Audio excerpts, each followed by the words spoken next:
आदरणीय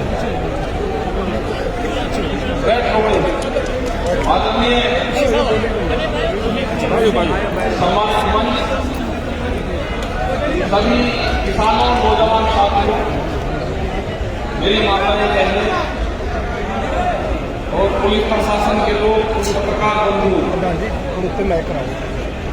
बैठो तू वही तो बड़ा खराब है। देखो आज यहाँ पे करनाल में असंध में आए सब नेताओं ने बात बताई और किसान को सारी जानकारी है, क्योंकि आप लोग जिस हिसाब से लड़ाइयां लड़ते हो, लड़ाई क्या चल रही, क्यों चल रही, इशू क्या है दिल्ली में, यहाँ पे क्या है। अच्छा बैठ जाओ ना, थोड़ा बैठ जाओ, बहुत कुछ आप जहाँ खड़े ना, आपके पीछे 20-20 आदमी है, आप बैठ जाओगे तो अंदर बैठ जाएंगे। बैठ जाओ सामने तक बैठ जाओ, आपके पीछे बहुत आदमी है, बैठ जाओ।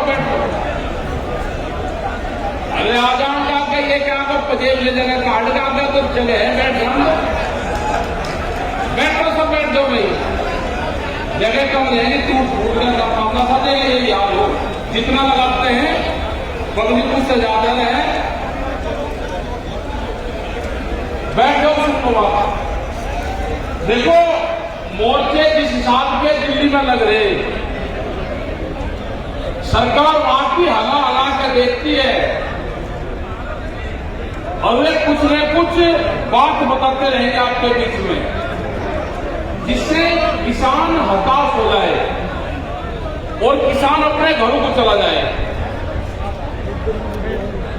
कर्नाटक में दूसरी जगह आंदोलन हो रहे तो आप लोगों को नहीं पता, ना अखबार में खबरें आएंगी। जो भी संयुक्त मोर्चा खोल देता है उसका असर पूरे देश पर होता है।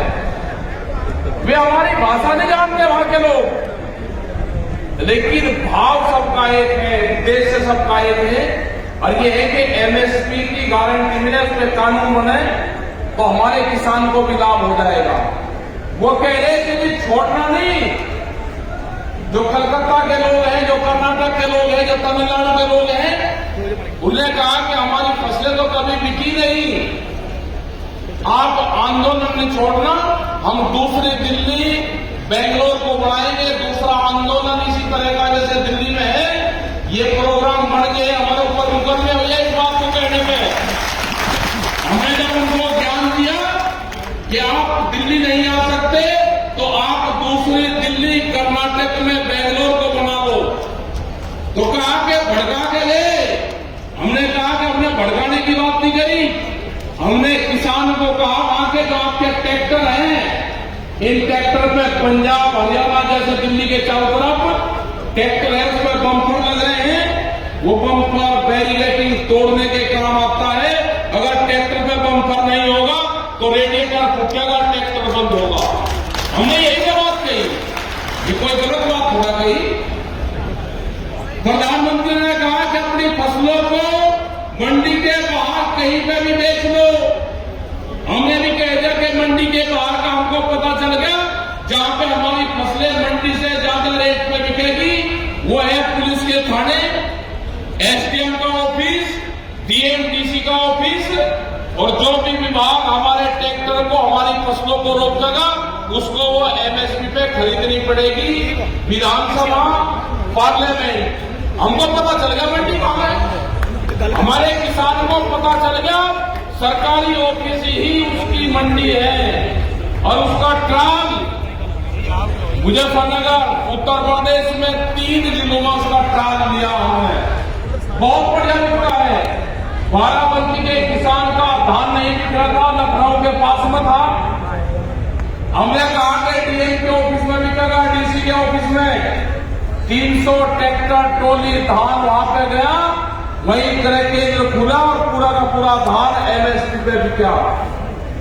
मुजफ्फरनगर में ट्रायल लिया, शुगर फैक्ट्री नहीं चल रही थी 2 साल पहले, लेट फैक्ट्री चल रही थी, हमने फैक्ट्री की डेट भी पूछ किसान ने कि जिस तारीख में पिछले साल जो फैक्ट्री चली हमने वही डेट मान ली, इस साल भी उसी डेट में फैक्ट्री चलेगी। किसान अपना गन्ने की छुड़ाई लगा दे और फैक्ट्री में अगर नई सी पर्ची आ रही तो डीएम उसके डीसी के वहां पर लेकर आ जाए। मुजफ्फरनगर में किसान गन्ना लेकर आया और डीएम के ऑफिस में खुला, तो ये तो रास्ते खुल गए, आपके भी रास्ते खुल गए। या तो मंडी में खरीद होगी या डीसी के ऑफिस में खरीद होगी। ये सरकार कार खोलकर सुन ले, हमने नई मंडी का चयन कर लिया है, पूरे देश में हो गया ये। अपनी फसलें तोड़ लो। कर्नाटक में भी कहा कि विधानसभा बहुत बढ़िया है आपकी, आप अपने मोर्चे लगाओ, पक्के मोर्चे लगाओ, ट्रैक्टर के साथ में लगाओ और अपनी फसलों को बेचने का काम करो। ये आंदोलन चलेगा, आंदोलन लंबा चलेगा। बहुत पत्रकार कहते हैं, बहुत लोग कह देते हैं कि ये आंदोलन इतना लंबा क्यों चलेगा, क्यों ना चले भाई आंदोलन, सरकार बात नहीं कर रही। हमको जमीन चाहिए, फार्म हाउस चाहिए तो बड़ा चाहिए, ट्रैक्टर छोटा है तो बड़ा चाहिए, नौकरी छोटी है तो प्रमोशन चाहिए, घर छोटा है तो बड़ा चाहिए। आंदोलन छोटा क्यों करेंगे, आंदोलन भी लंबा करेंगे। सरकार को बता दिया कि आंदोलन की हमारी जो तैयारी है, अभी नवंबर दिसंबर की तैयारी है हमारी सर्दी की। पत्रकार फिर पूछें कि आपने नवंबर दिसंबर का क्यों बता। हमने कहा कि जब कहीं मेले लगते हैं, हमारे यहां गढ़ और टिगरी के मेले लगते थे, उसमें अगर कोई लड़ जाता था और उसका पता नहीं चला कि ये कहां का है, तो ये कहावत थी कि मेले का रला हुआ मेले में ही मिलेगा। तो वो अगले साल उसके परिवार भी जाते थे और वो गुम हुआ आदमी भी वहीं जाता था, तो वे वहां पे मिलते थे। हमने तो कहा भाई ये पुरानी कहावत है, एक साल में सरकार रली सर्दी में तो अगली सर्दी में सरकार रलेगी, तो हमको भी तैयारी करनी पड़ेगी पूरी। इनका एक और टारगेट है, इन्होंने कहा कि आंदोलन मई और जून में खत्म हो जाएगा, मई में, कि किसान अपनी फसल को नहीं छूटेगा। ये जो कह था ना कि जी हमने कह दिया, संयुक्त मोर्चे ने कह दिया कि किसान एक फसल की कुर्बानी देकर किसानों ने फसल जलाना शुरू कर दी।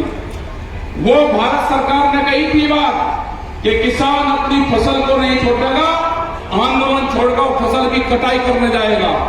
तो किसान ने दिखा दिया कि फसल आंदोलन के बीच में नहीं आएगी। वो तो सब लोग नापील करी, किसान ने जब रोका नहीं तो जुताई शुरू कर दी थी किसान ने। ऐसा नहीं करना, ये फसल, इस फसल पे सबका अधिकार है, मजदूर का भी अधिकार है, इस फसल पर हमारे पशु का भी अधिकार है, इस फसल पे हमारा भी अधिकार है, हमारे परिवार का भी अधिकार है, देश की जनता का अधिकार है, इस फसल पे आंदोलन का भी अधिकार है। आंदोलन में भी बहुत खर्चा होता है, गंगा भंडारा चलता है, ये फसल ऐसे बर्बाद नहीं करती। हमने कहा कि फसल की कटाई भी करेंगे, हमने अपनी पूरी कमेटियां टीमें गांव-गांव हमारी बन गई। अगर कोई किसान हमारा आंदोलन पर रहेगा तो उसकी कमेटी उसकी फसल की कटाई करेगी, घबराने की जरूरत नहीं। और न सरकार हमारी संयुक्त मोर्चे की एडवाइजरी बॉडी के मेंबर है कि वो हमको बताएगी कि आंदोलन कैसे खत्म होगा, कैसे चलेगा। आंदोलन चलेगा, पक्के मकान में चलेगा, कूलर लगकर चलेगा, पंखे लगाने, एसी लगकर चलेगा आंदोलन। यह आंदोलन नहीं रहा कि फटा या कुर्ता ही को किसान बनेंगे, हम पैंट भी पहनेंगे, हम कुर्ते भी पहनेंगे बढ़िया, और एसी भी लगकर यह आंदोलन चलेगा। ये दुनिया का ऐतिहासिक आंदोलन होगा। और ये सरकार बोलकर सुन ले, सरकार इसका पता है हमें कैसे कैसे इलाज करना। ये नवंबर और दिसंबर तक इसका इलाज ये किसान कर लगा। बहुत बड़े सुबह इलेक्शन है, घबराने की जरूरत नहीं।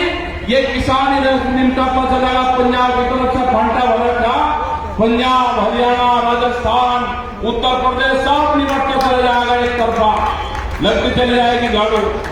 इनका इलाज होगा या तो ये 3 कानून वापसी दे दें, एमएसपी में कानून बना दे, और हमारा जो संयुक्त मोर्चा है उसकी कमेटी से बात कर ले।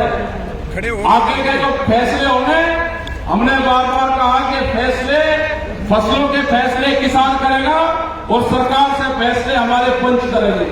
हमारे पंच भी वही है और हमारा मंच भी वही है जो सरकार देखती थी ना कि एक कमजोर कड़ी भी कोई मिल जाए, कोई नहीं मिली। हमारे 40 के 40 लोग पूरा प्रेशर बढ़ाकर देख लिया, सबको तोड़कर देखने की कोशिश करी, कोई कमजोरी कड़ी हमारे लोगों में नहीं है किसी में। और हमारा मंच भी सर्वमोडल है और हमारे पंच भी वही रहेंगे, हमारा मंच भी वही रहेगा। बहुत लोगों ने कहा कि गाजीपुर का हो गया ना, जो भी फैसले करते हैं हमारी कमेटी फैसले लेती है, जो पहले था वही हमारा रहेगा। हमारे बहुत लड़ाकू क्रांतिकारी लोग हैं इस मोर्चे में, हमको भी बहुत लाभ हो गया। जो फैसले होते हैं संयुक्त फैसले होते हैं। पहले अगर एक संगठन का आंदोलन होता था तो उसी को फैसले करने पड़ते थे, अब तो संयुक्त है। 2 महीने से सरकार को रास्ता नहीं पा रहा कि कहां से बातचीत शुरू करें। हमने कहा कि अगर आप तैयार हो, ये बिल वापसी लेने के जो कानून बने हैं, उन्होंने कहा कि हम तो तैयार है, नहीं बयान देते हैं। हमने कहा कि संयुक्त मोर्चा भी तैयार नहीं है, देश का किसान भी तैयार नहीं है और हमको भी अब ज्यादा जरूरी नहीं है। भाई सर्दी चली गई, बरसात चली गई, अब गर्मी आ गई और अब तो आदत सी पड़ गई, आदत हो गई हमको। अब तो ये है कि भाई 2021 का जो साल है वो आंदोलन का साल है। और हरियाणा का जो टिकैत साहब कहते थे कि जब हरियाणा खड़ा हो जाएगा, तो हरियाणा जब खड़ा हो जाएगा तो हरियाणा के लोग जब खड़े हो जाते हैं साथ में, तो सरकारें कांपती है। जब जिस तरह से इन्हें तोड़ने की कोशिश करी थी, इन्हें तोड़ने की कोशिश करी थी कि पंजाब और हरियाणा को अलग अलग कर दो, पंजाब और हरियाणा को अलग अलग कर दो। बहुत बड़ी साजिश थी और उसका पता था। ये 10 दिन पहले ही बात शुरू कर दी थी, मैं बात करनी, ये तो सरदार का आंदोलन है, आप इससे बदल हट जाओ। उत्तर प्रदेश और हरियाणा वाले इससे बदल हट जाओ, हरियाणा वाले को तो आंदोलन है ही नहीं। मगर ठीक है, इन्हें बात के तो कहां तक ले जाते हैं। देख आज ये तो तलवार लेकर चलते हैं, ये लड़ाई झगड़ा करेंगे तो आपको बंधक बनाओगे, बका और आगे बताओ कहने लगा जी इनसे बदल हट जाओ, या तो हम तुरंत पकड़ देंगे। बको ये है साजिश, ये कोई धार्मिक आंदोलन लड़ने आ गए? अरे किसान का आंदोलन है, पंजाब को कैसे छोड़ दें?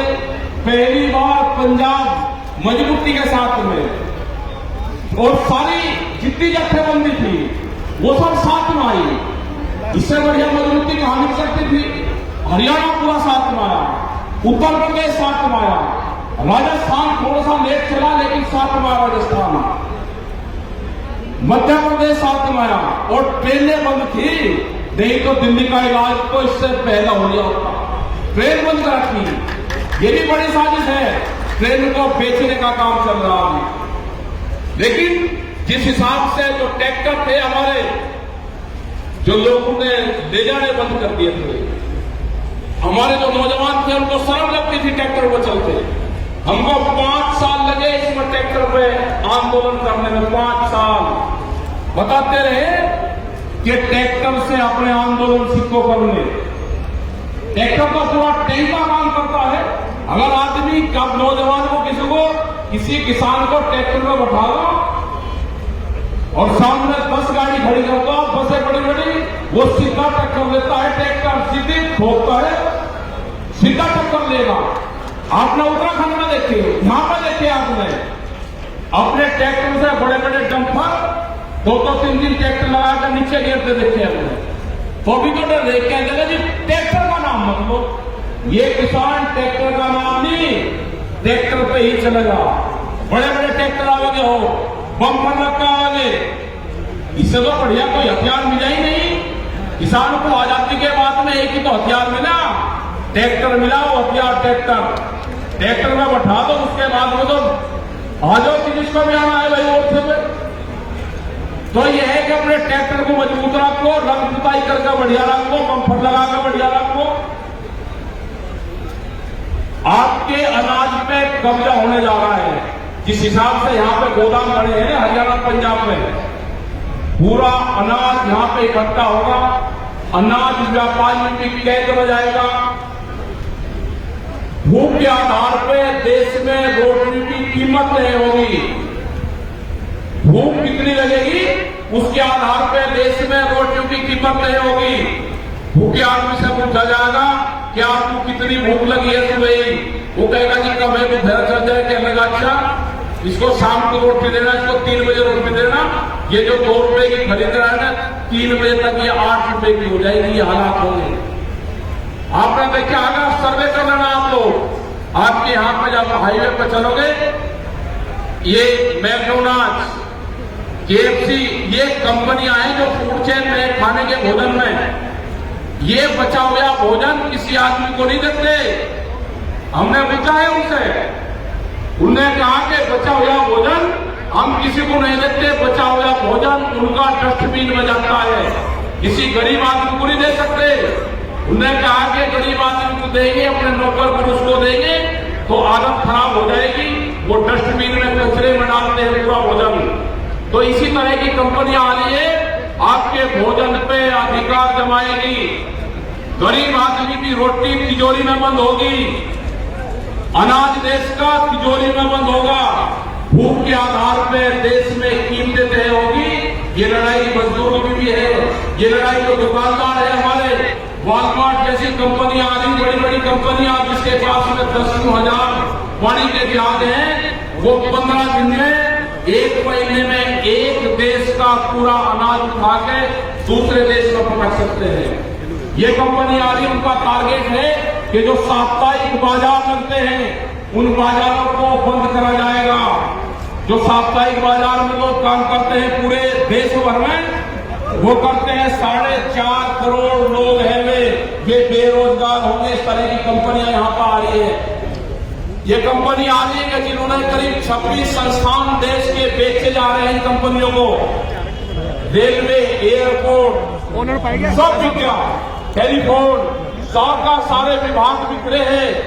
ये तो होगा कि सेल फॉर इंडिया, कि इंडिया बिकाऊ है, कोई खरीदार चाहिए, तो खरीदार आ रहे हैं। ये आने वाले टाइम पे इनका खरीदारों का भी राज करना पड़ेगा।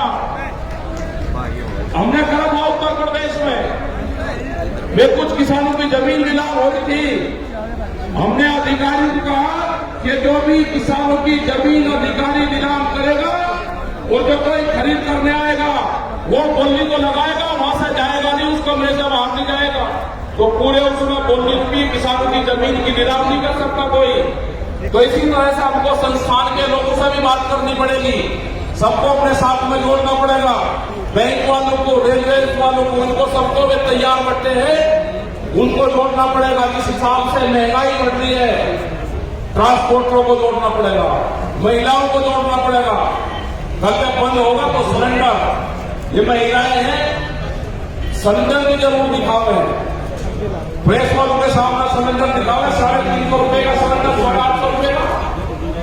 अरे प्रधानमंत्री जी एक बार एमपीएमएलओ की जो पेंशन है उनको भी कह दो कि अपनी पेंशन उनको छोड़ना सकता है। आपने गरीब आदमी से सिलेंडर की सब्सिडी वापसी दी, आप अमीर एमपीएमएलओ से उसकी पेंशन वापसी ले लो। 2004 के बाद में जो भी सरकारी भर्ती हो रही है उसकी कोई पेंशन नहीं बढ़ने की। ये कानून बन गया, खत्म हो गया। 10 साल पुराना ट्रैक्टर नहीं आप चला सकते।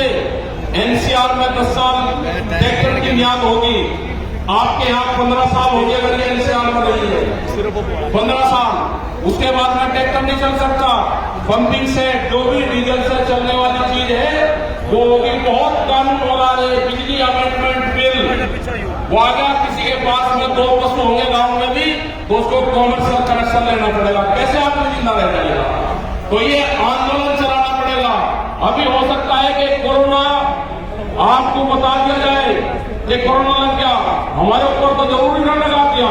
जहां जहां पे हम मीटिंगें करते हैं, महाराष्ट्र में, गुजरात में, मध्य प्रदेश में, उन्हीं शहरों में कोरोना लगाकर उन शहरों में लॉकडाउन कर रहे हैं। अभी हो सकता है कि आपके जहां जहां मोर्चे हों उन जिलों में लॉकडाउन हो, लेकिन ये गलत फहमी निकाल देना सरकार। आप लॉकडाउन लगा लो, आप कर्फ्यू लगा लो, हमारे आंदोलन और धरने खत्म नहीं होंगे। अपने होश में आकर लगाना, वहां पर कुछ भी लगाना, वे हमारे धरने वापस स्वीकार रहेंगे। जो गाइडलाइन गवर्नमेंट का पालन करेंगे, धरने खत्म नहीं करेंगे, ये करेंगे, ये लॉकडाउन लगाओगे वहां पे कर्फ्यू लगाओगे, अपना राशन पानी पहले ही बनाकर तैयार रखना, वहां पर जितने आदमी वहां पर रहेंगे वही धर्म को चलाएंगे। सरकार कोई भी मंशा सरकार की हम पास नहीं होने देंगे, उनको फेल करेंगे। किसान अपनी तैयारी के साथ में आंदोलन के लिए, अपने कटाई के लिए सब लोग आप तैयार हैं। आपका बहुत बहुत धन्यवाद। जय हिंद, जय भारत, जय हरियाणा। दिल से मैं ऐसे मत करो, और सारी माताएं बहनों को सबको भाई इतनी तादाद में भीड़ आई, हल्का तुम लोगों को पटना जरूर है। हो गया, बहुत बहुत धन्यवाद सब लोगों का। अरे सरदार की गोली भरकर नहीं छोड़ना, इनके इकट्ठे रखना।